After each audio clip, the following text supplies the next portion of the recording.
আজকে অনেক দিন পর আব্দুল্লাহপুর মাছের আড়তে গিয়েছিলাম।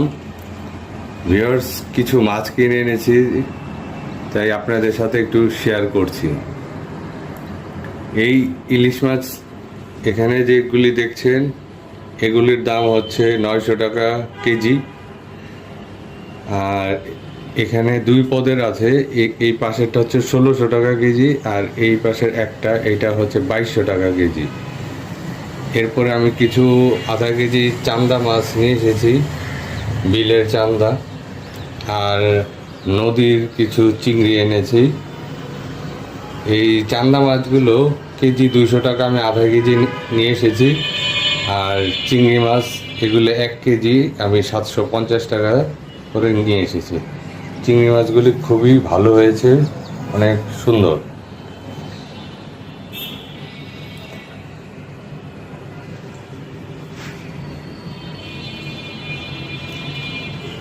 এই বড়টার ওজন 1 কেজি, 1 কেজির থেকে 10 গ্রাম কম আছে।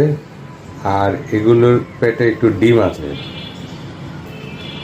আর এগুলি ছোট হলেও এগুলি স্বাদে কিন্তু ভালো হবে। তা আপনাদের এলাকায় ইলিশের দাম কেমন অবশ্যই একটু কমেন্টসে জানাবেন। আর আজকের ভিডিওটা কেমন লাগলো সেটাও আমাকে জানাবেন। ভালো থাকুন, আল্লাহ হাফেজ।